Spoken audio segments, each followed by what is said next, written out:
Alright, so lately I've been doing a lot of Pauper brewing. I've often been trying to port certain decks from one format into another, just to see what kind of happens.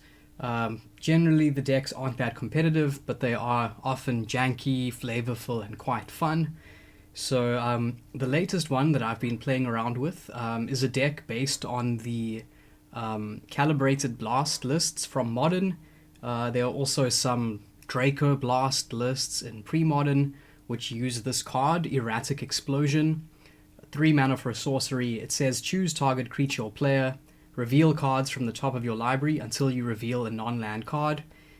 Erratic Explosion deals damage equal to that card's mana value to the chosen target. Put the revealed cards on the bottom of your library in any order.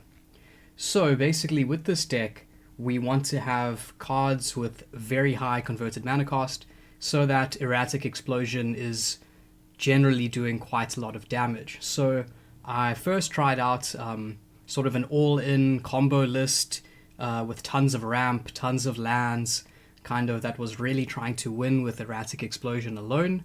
It was quite janky, but didn't do very well. So I've switched to a more mid-range, slower version of the deck, a version that's less all-in on the combo, which seems to be slightly better, although it's definitely rough around the edges and needs some tweaking.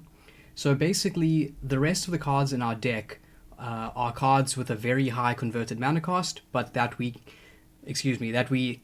can cast for a cheaper cost effectively. So the number one example of this being the prototype cards from the most recent Brothers War set.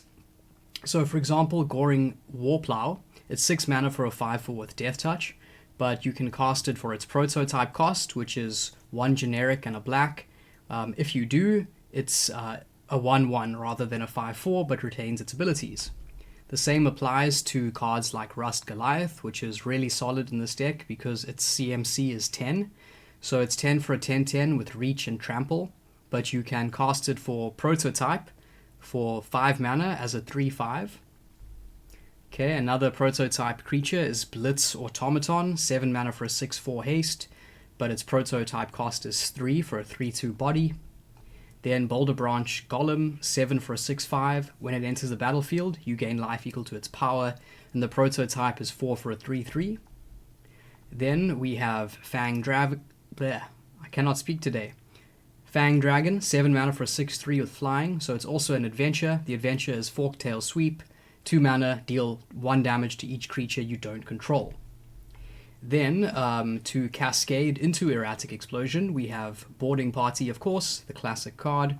So whenever we cast this, we are guaranteed to cascade into Erratic Explosion because it's the only card with a lower CMC in the entire deck, meaning that we essentially run 8 copies, factoring in the Boarding Party. But, and here's another kind of fun piece of tech, we are using the new hidden lands from Caverns of Ixalan. So they all enter tapped, they can tap for a certain color, and they all have an activated ability which says pay 5, tap, sacrifice them, discover 4, meaning you exile cards from the top of your library until you exile a non-land card with mana value 4 or less, cast it without paying its mana cost, or put it into your hand. So all of these hidden lands also are guaranteed to hit our Erratic Explosion. So basically we are able to reliably cast this multiple times, whether it's from hard casting or from the Boarding Party or from our lands. As you can see, we are running 28 lands. I'm not sure if these numbers are exactly correct, but this is a starting point. So that's essentially the idea, is that we're kind of a mid-range deck. We want to control the board with things like Fang Dragon. Oh, I forgot to mention Walker of the Grove, 8 mana for a 7/7. When it dies, creates a 4/4 green elemental token, and you can evoke it for 5. So basically the idea is that in the early to mid game, we cast our creatures with Prototype, but then in the late game, we can just hard cast them for their full value.